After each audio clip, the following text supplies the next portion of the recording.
اللہم صلی علی محمد و آل محمد۔ میرے مولا امام علی نقی علیہ السلام کا اسم علی ہے، آپ کا لقب نقی ہے، آپ کا لقب عسکری ہے، آپ کا لقب مرتضیٰ ہے، آپ کا لقب ہادی ہے۔ نقی اسے کہتے ہیں کہ جیسے جوہری جب کوئی اپنے جوہر یعنی گوہر یا موتی یا ہیرے جواہرات میں سے کوئی بھی ایک نگ تلاش کرتا ہے تو وہ نگ جو سب سے زیادہ منفرد ہو جاتا ہے کہ جس میں کوئی بھی نقص نہ ہو اور بالکل پاک صاف ہو تو اس کو نقی کہتے ہیں۔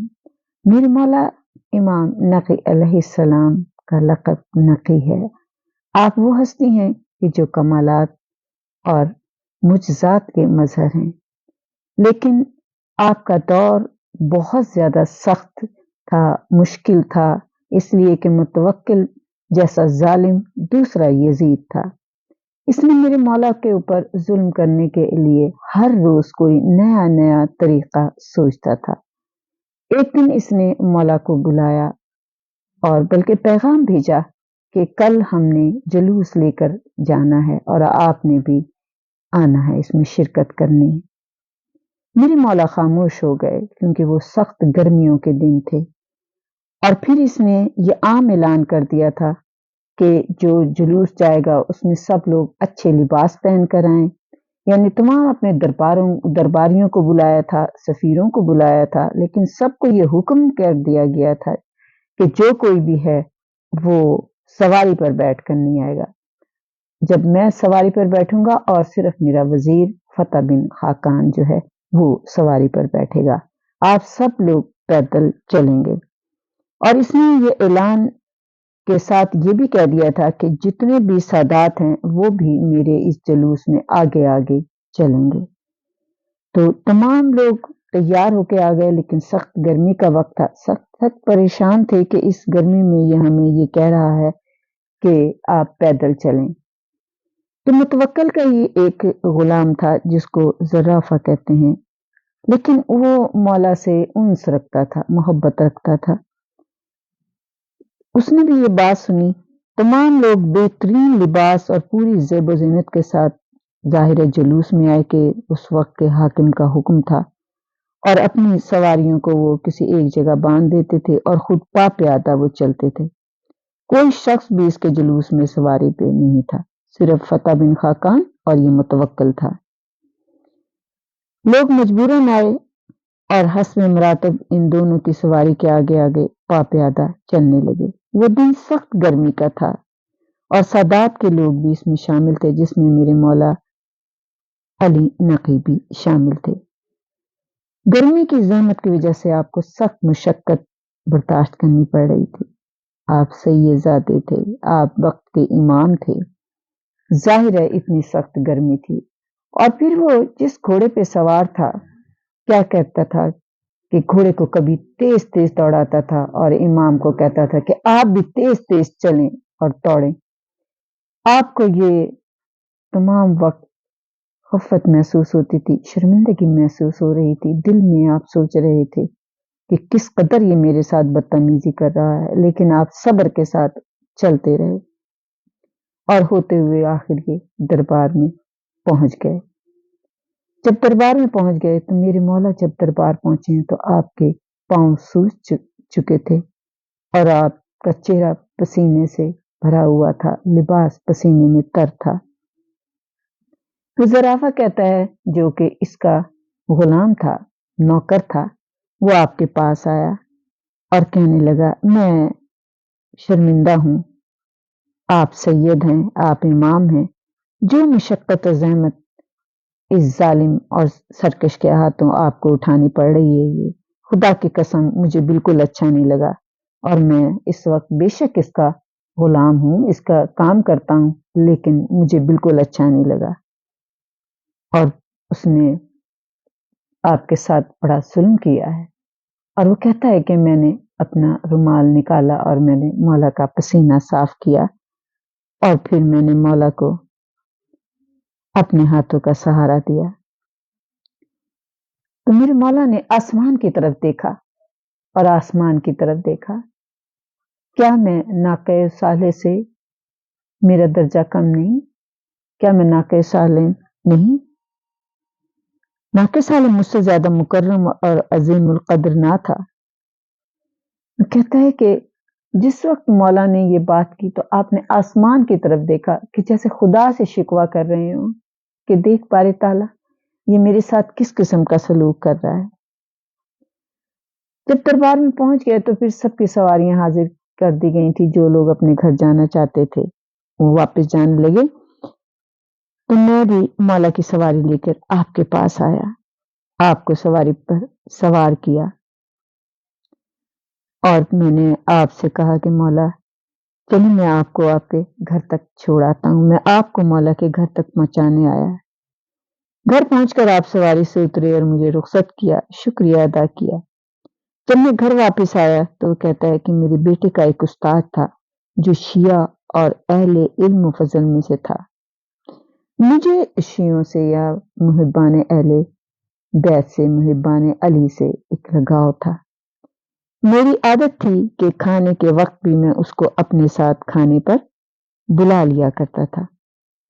آج رات جب وہ کھانے پہ آئے تو سارے دن کی گفتگو چھڑی اور میں نے متوکل کے فتح کے جلوس کی کیفیت بیان کی اور جو اشراف تھے ان کی بے عزتی کا بھی ذکر کیا اور کہ وہ کس طریقے سے ان دونوں کی سواریوں کے آگے پا پیادہ چل رہے تھے۔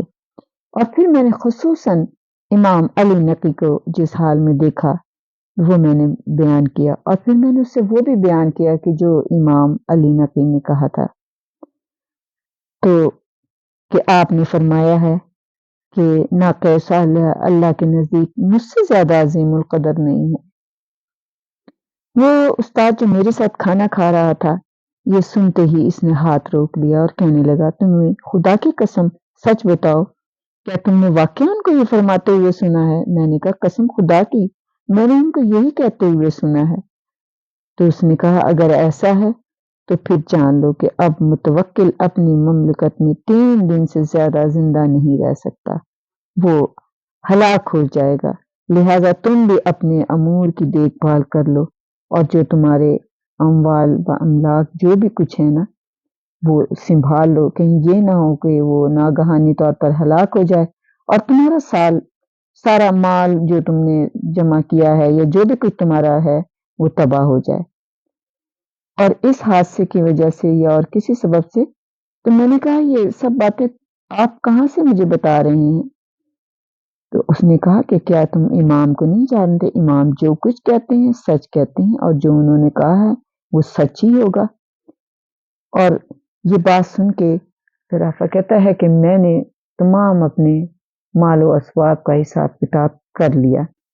متوکل کے اس واقعے کے بعد جس نے لوگوں کو زندگی سے بیزار کر دیا تھا اور اب تو اس کی یہ حالت ہو چکی تھی کہ برسر عام آل محمد کو نعوذ باللہ گالیاں دینے لگا تھا۔ ایک دن اس نے اپنے بیٹے مستنصر کے سامنے حضرت فاطمہ زہرا کے لیے نازیبا الفاظ استعمال کیے۔ اس کے بیٹے نے علماء سے دریافت کیا کہ جو شخص ایسے الفاظ بنت رسول کے لیے استعمال کرے اس کے لیے کیا حکم ہے؟ علماء نے کہا وہ واجب القتل ہے۔ یہ بات سن کے وہ خاموش ہو گیا اور مولا کی پیشین گوئی پوری ہوئی اور اس کے بیٹے نے تیسرے دن آتے ہی متوکل پر حملہ کر دیا اور اس کے ترکی سردار اور غلام دونوں کو فتح بن خاقان کو ایسا قتل کر کے کہ ٹکڑے ٹکڑے کر دیا کہ ایک دوسرے کی لاش میں امتیاز نہیں رہ گیا تھا کہ اس میں فتح بن خاقان کون ہے اور متوکل کون ہے۔ اور یہ حقیقت ہے کہ جو میرے مولا کے منہ سے لفظ نکل جائیں وہ پورے ہوتے ہیں۔ متوکل کے بعد اس کا بیٹا مستنصر، پھر مستعین اور بعد میں متزب باللہ خلیفہ ہوا۔ متزب ابن متوکل نے بھی اپنے باپ کی سنت کو نہیں چھوڑا اور حضرت کے ساتھ سختی ہی کرتا رہا، اور اتنی سختی کہ جو اس کا باپ کرتا تھا وہی ظلم یہ کر رہا تھا۔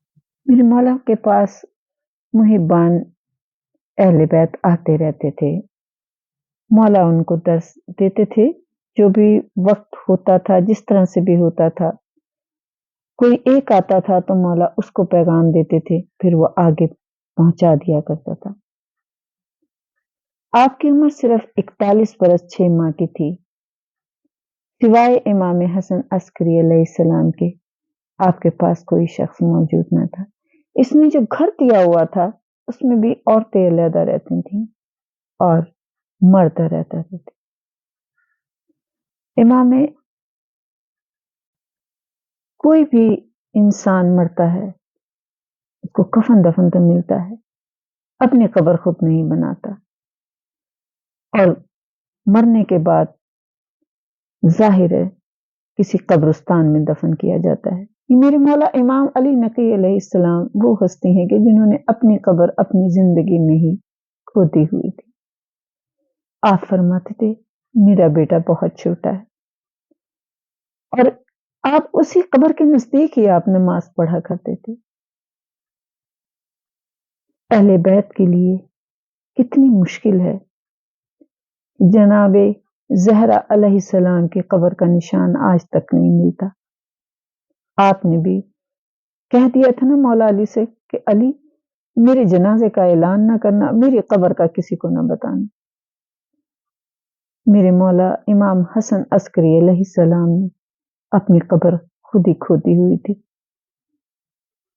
اور آپ کہ جب زہر ملا ہے تو کس طریقے سے کہ بیان کرنے والے یعنی بیان نہیں کر سکتے ہیں کہ آپ اس جگہ قید تھے کہ جہاں آپ پاؤں نہیں پھیلا سکتے تھے، اور جب کسی کو زہر دی جاتی ہے تو زہر اثر ایسے کرتی ہے کہ انسان کا دل چاہتا ہے کہ پیر پھیلائے اپنے اور ٹھنڈا پانی پیے، لیکن جس جگہ میرے مولا کو معتصم باللہ نے قید کیا ہوا تھا قتل کرنے کے لیے، وہ ایک بہت تنگ جگہ تھی، اور پھر یہ اتنا ظالم انسان تھا کہ اس نے جب زہر دیا تو بار بار کہتا تھا جاؤ دیکھ کے آؤ کہ اب اس کی کیسی کیفیت ہے۔ میرے مولا تڑپ رہے تھے، بار بار پیاس کی شدت سے کوئی پانی دینے والا نہیں تھا، اور پھر ظالم نے میرے مولا کو باہر کس طریقے سے وہاں سے نکالا، اور پھر جب یہ کہہ کے کہ جو ظالم سادات سے کہ ظلم دیکھ کے خوش ہوتے تھے انہیں اپنے ساتھ بٹھایا اس معتصم باللہ نے، اور کہا کہ دیکھو سادات کو جب زہر ملتا ہے تو تڑپتے کیسے ہیں، ان کا تڑپ نہ دیکھو، اور پھر وہ بار بار دیکھ رہا تھا اور خوش ہو رہا تھا، اور پھر اتنا ہی نہیں اس نے کیا بلکہ ظلم کی انتہا کر دی کہ اس نے کہا کہ ناچنے گانے والیوں کو بلاؤ تاکہ وہ ناچیں، وہ میں دیکھ کے انہیں خوش ہوں کہ یہ کتنا تڑپ رہا ہے۔ اس نے اپنے یا شوق میں کہ دیکھیں میں اس کی سادات کی تڑپ کو دیکھیں، میرے مولا امام علی نقی علیہ السلام کے اتنا شدید زہر دیا گیا تھا اس زمرد پیس کے کہ جو 4 اماموں کو میرے ایسا زہر دیا گیا، ایک میرے مولا امام حسن علیہ السلام کو زمرد پیس کر دیا گیا، میرے امام رضا علیہ السلام کو وہ زہر دیا گیا کہ میرے مولا امام رضا علیہ السلام کو جب زہر انگور میں دیا گیا تھا تو آپ اپنے چہرے پہ کپڑا ڈال کر باہر آئے تھے، پھر اپنے غلام سے کہا تھا کہ دیکھ میرے کانوں تک سے خون جاری ہے یہ، اور پھر میرے مولا امام حسن عسکری کو بھی وہی زہر دیا گیا ہے، اور میرے مولا امام علی نقی کو بھی وہی زہر دیا گیا۔ میرے مولا کے منہ سے خون کی الٹیاں آ رہی تھیں، کانوں سے خون جاری تھا، مولا تڑپ رہے تھے، بار بار تڑپ رہے تھے۔ پھر اس نے میرے مولا امام حسن عسکری کو بلایا اور کہا کہ جاؤ اپنے باپ کو لے جاؤ۔ میرے مولا حسن عسکری کی عمر چھوٹی ہے، جنازے کو اٹھانا بڑا مشکل ہے، میرے مولا گھر لائے، آپ نے غسل و کفن دیا اپنے محبوں کے ساتھ مل کے، اور پھر جنازہ پڑھایا۔ تمام سامرا میں شور مچ گیا تھا کہ علی نقی شہید ہو گئے ہیں، آپ کی وفات ہوگی، سارا سامرا بھر چکا تھا، لیکن میں یہ کہتی ہوں میرے مولا امام حسن عسکری علیہ السلام آپ کو بہت بہت پرسہ آپ کے بابا کا، لیکن مولا آپ نے اپنے بابا کو غسل و کفن تو دے لیا ہے۔ میرے مولا میں اس سید سجاد کو دیکھتی ہوں کہ جس کے ہاتھوں میں ہتکڑیاں ہیں، پاؤں میں بیڑیاں ہیں، سامنے باپ کا جنازہ ہے اور رو کے کہتے ہیں بیٹا جوان ہو اور باپ کا جنازہ نہ پڑھ سکے، نہ غسل و کفن دے سکے، نہ دفن کر سکے۔ میرے مولا آپ کو آپ کے جد حسین کا بھی پرسہ ہے، کیونکہ اس لیے کہ میرے امام علی نقی بہت روئے ہیں میرے مولا حسین کو۔ جب بھی کوئی زوار کربلا جاتا تھا تو آپ کہتے تھے میں تو قید میں ہوں میرے مولا، میرے جد کو میرا سلام کہنا۔ میرے مولا امام زمانہ ہمارا یہ پرسہ قبول کر لیں، میرے مولا امام حسن عسکری علیہ السلام میرا یہ پرسہ قبول کر لیں، میری بی بی فاطمہ آپ کو آپ کے لال کا پرسہ۔ میری بی بی اب کس کس جگہ رونے نہیں گئی ہے، آج قیامت ہے سامرا میں، آج وقت کا امام وہاں موجود ہوں گے، میرے مولا ہماری جانب سے محمد و آل محمد یہ پرسہ قبول کریں۔